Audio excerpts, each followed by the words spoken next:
is to tell the students that they will succeed. And that is good to say. You will succeed. But success does not fall from the skies. Success must be worked at. It is also important that we live in a country and in a continent where success is equated with passing examinations. I do not think so. I think success is a lot more than that. I taught for the first time when I was 18 years of age. And I remember that I taught as a Form 4 graduate. In those early days, we were told that the only thing that signified success was when one scored 36 points. And there is nothing wrong with scoring 36 points. But I want to confirm to you that I've known men and women who in their CPE scored 36 points, but they are not successes. Subsequently, I've taught Form 1 through to Form 6.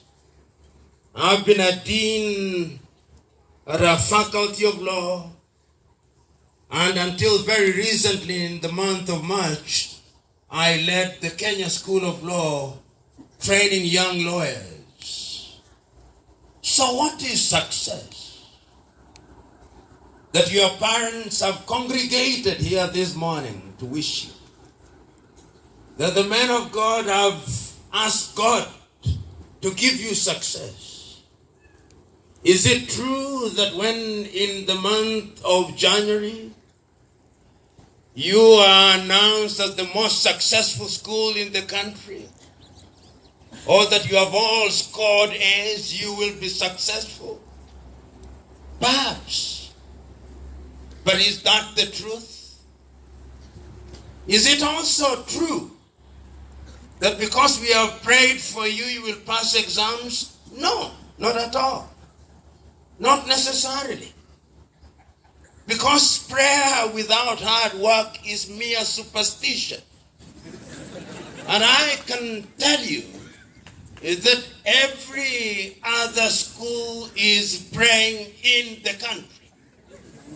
Every other school is praying and interceding.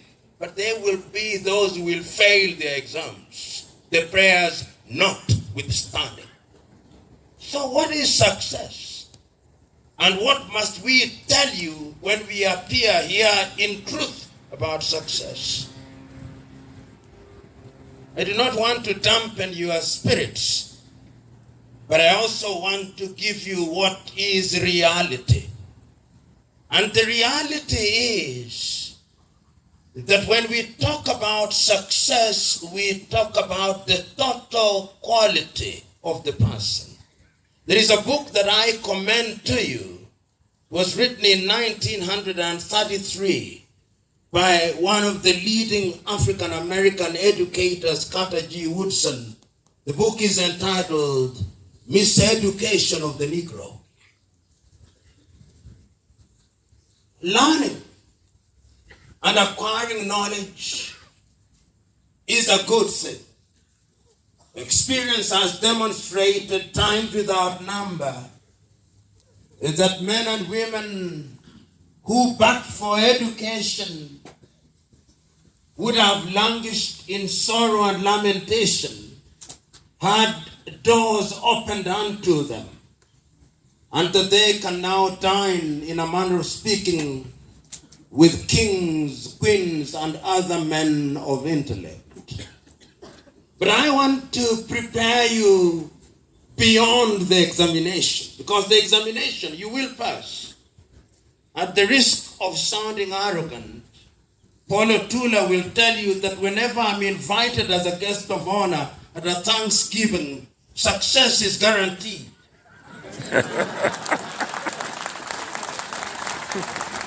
So there is a sense in which you will pass unless you insist. Because there are also students who insist on failing, despite all our attempts to the contrary. But I hope that there are no such students out of the 265 of you. But I want to remain on the spiritual trajectory that was established by the bishop. And to remain on that trajectory, I want to make reference to two verses in the Bible, perhaps two books in the Bible. But before I do that, I want to acknowledge that within our ranks there are students who are of the Muslim faith. And I want to remind them that even as we hold what is essentially a Christian Thanksgiving, they must not feel left out, because Christ is to them Isa bin Maryam, in whom you must believe if you are to be a true Muslim. But I also want them to go back as they read the Quran, and they will discover that the success that we have talked about here with reference to the Bible is recognized in the Quran. I want you to go and read Al-Baqarah at verse 5 and 105, and you will discover that that success is talked about.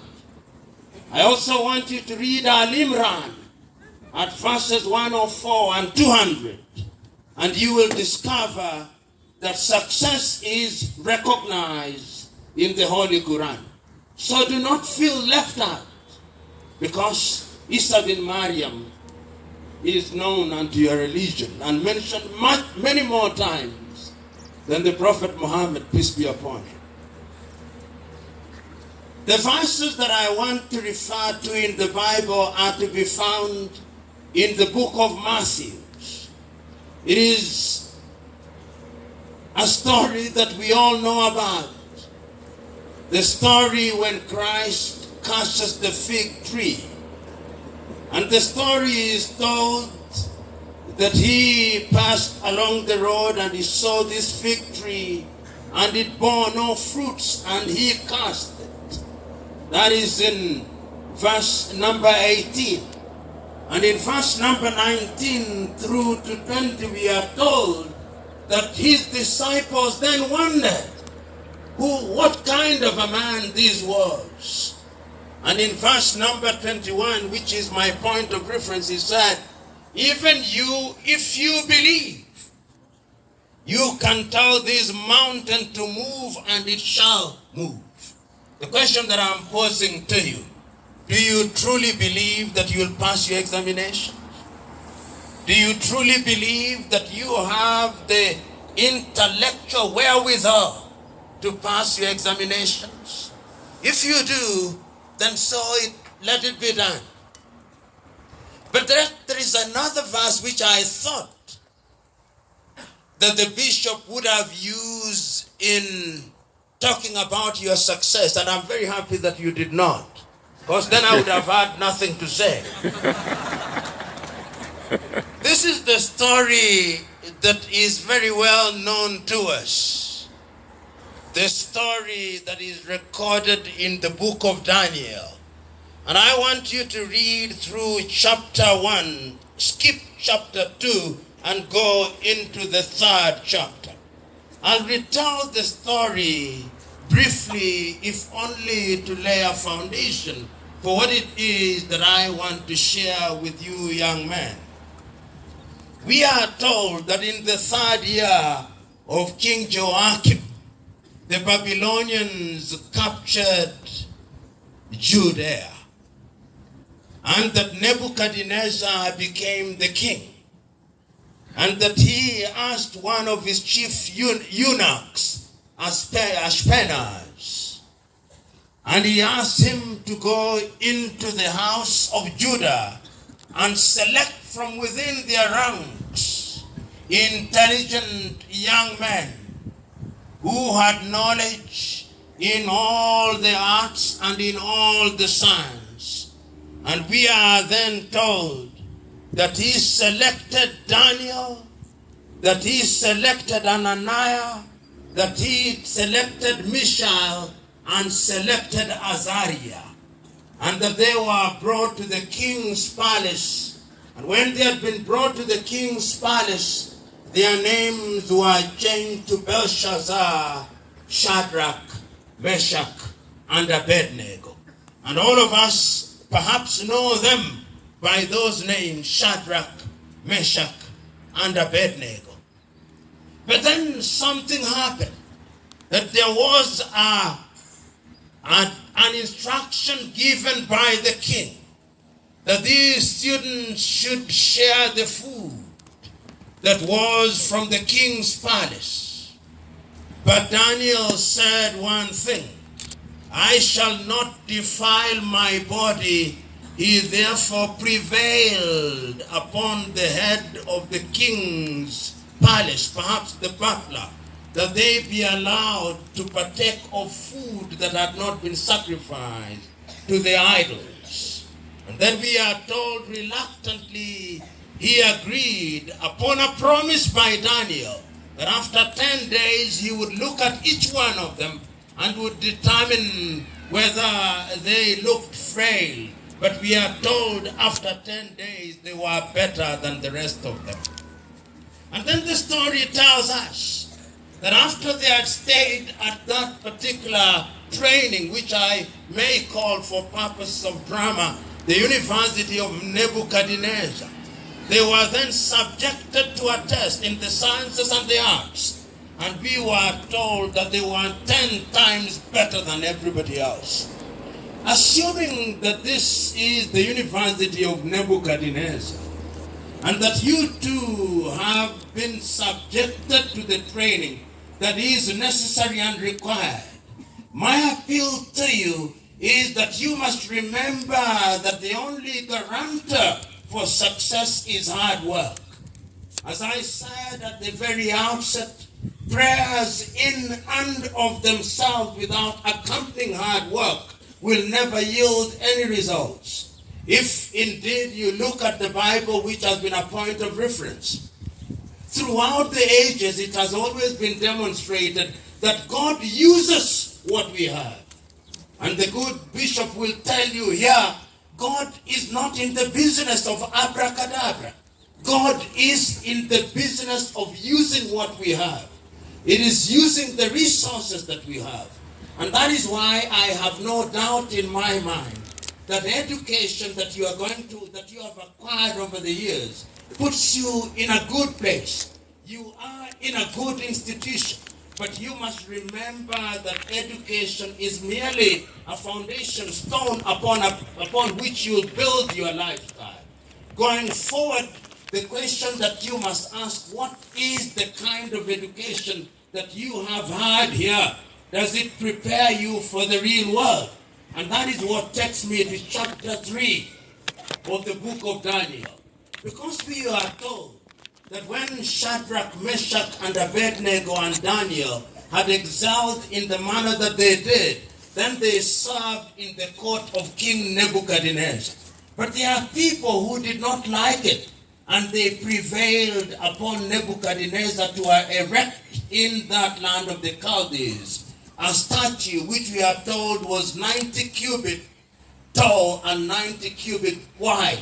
And we are told that people were required to worship that statue, including Shadrach, Meshach, and Abednego. But they refused.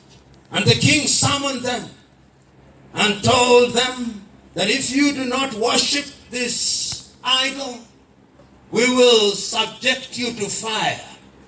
And we are told that the fire was burned 7 times over.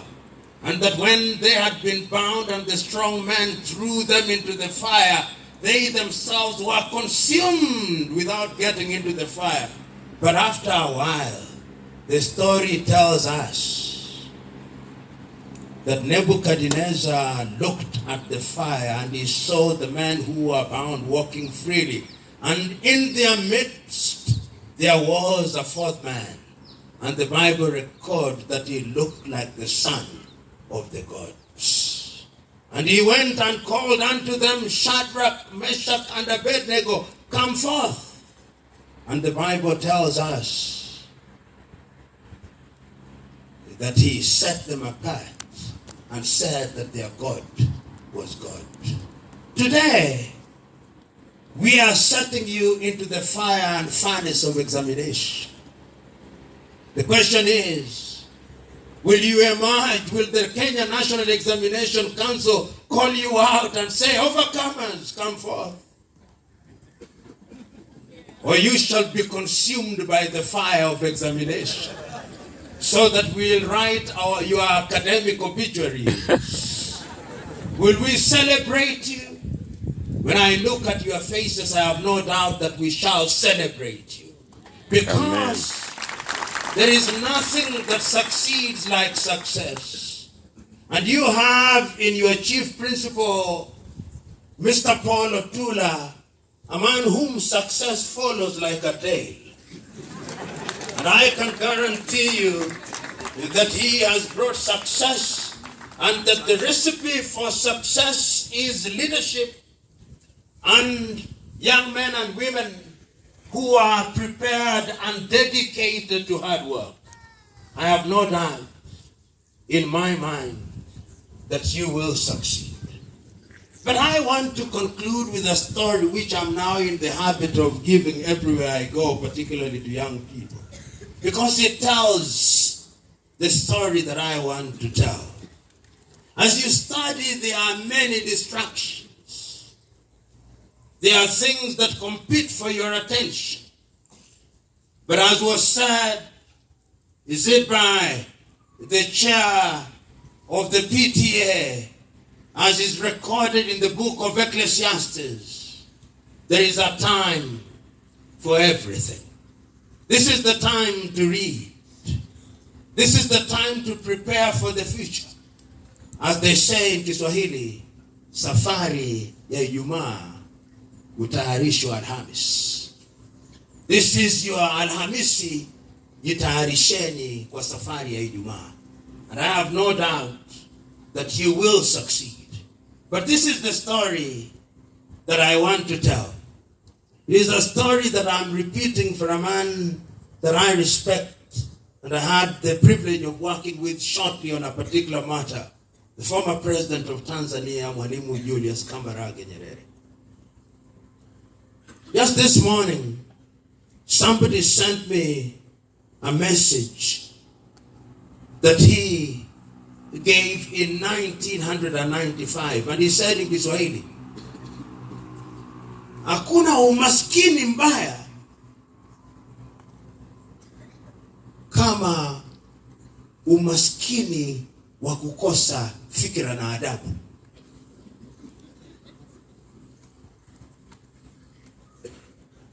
And I want to submit to you that beyond passing examinations, you must also be disciplined. Beyond passing examinations, you must have character. Beyond passing examination, you must have humility. Beyond passing examinations, you must have compassion. Because there is no dangerous human being than an educated fool who has gone to school and is not humble. True education must make you humble. Those of you who are students of history will remember in Greek mythology it is said that Socrates was the wisest man of all.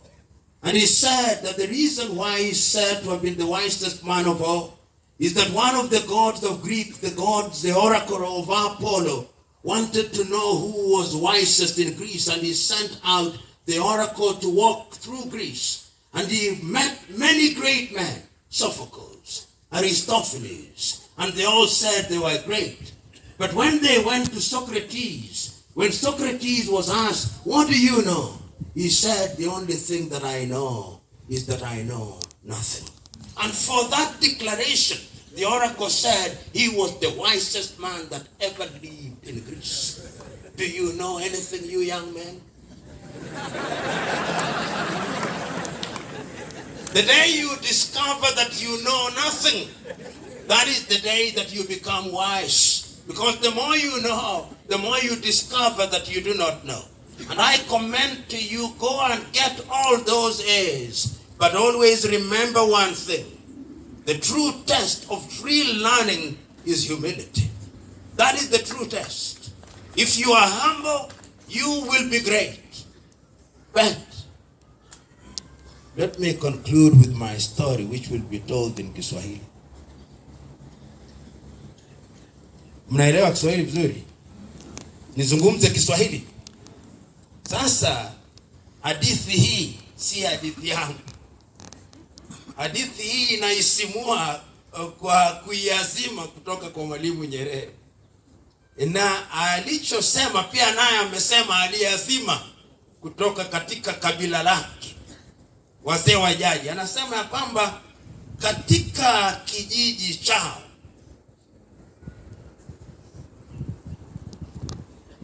kulikuwa na binti moja, binti mrembo tu.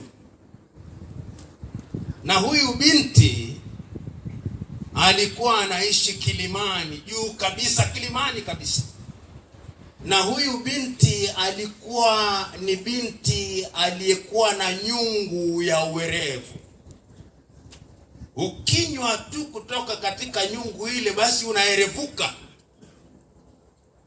Lakini ilitakikana ya kwamba utoke chini ya kilima, unakwea kilima kile, ukifika kule juu basi unakunywa kutoka katika kile nyungu. Lakini kulikuwa na amri ambayo ilitolewa, na amri ni hii: kila kijana ambaye alikuwa anamtaka yule binti kule kilimani aliagizwa, na kulikuwa na bibi kizee hapa chini ya kilima, kuna bibi kizee ndio mshauri. Huyu bibi kizee anakuambia, kijana, unapokwea kilima hiki kutakuwa na watu ambao wanapiga kelele na mayowe, wanakuambia wewe angalia nyuma, angalia nyuma. Lakini usiangalie nyuma, kwa kuwa ukiangalia nyuma unageuka jiwe. Basi vijana wakaja, school captain wenu akaja, akaanza kwenda, anakwea mlima, anapigiwa kelele, we utafika. Akaangalia nyuma, akawa jiwe. Wengi tu vijana wakaja, wengi tu wanakwea mlima, wanapigiwa mayowe. Basi wengi tu, kukawa na mawe mengi kabisa. Basi kijana mmoja hodari akaja. Kijana yule anapokwea kilima, yule dada, huyu mama kizee ajuza kwa Kiswahili, akamwambia, sasa nakuhurumia sana kijana, kwa kuwa kuna vijana wengi tu wamekuja hapa, nikawaagiza wasikwee mlima, hawakunisikiza, wakapigiwa mayowe. Ndio mawe haya mnayaona hapa. Kijana huyo alikuwa anaitwa Sunshine.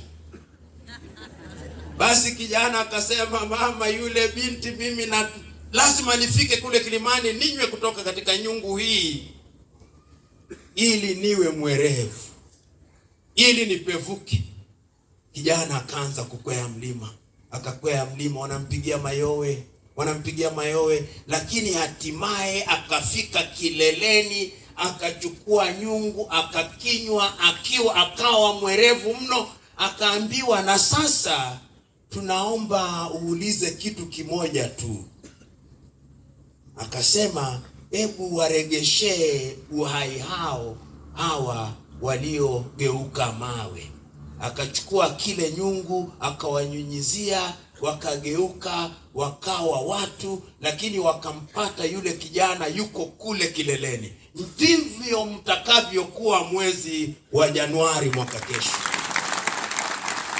Mtakuwa kule kileleni baada ya kunyweshwa katika nyungu hii. Lakini kilichoko ni ya kwamba wakati mnapokwea mlima kutakuwa na mayowe mengi tu. Watu wanawashawishini muangalie na mfanye vitu ambavyo havitawasaidia. Msiangalie nyuma. Mhakikisha kwamba kile mnachokitaka mtakipata, kwa kuwa Waswahili wanasemaje, mtaka cha uvunguni sharti ainame, na mgaagaa na upwa hali walimkavu, na akiula usimsonge. Asante.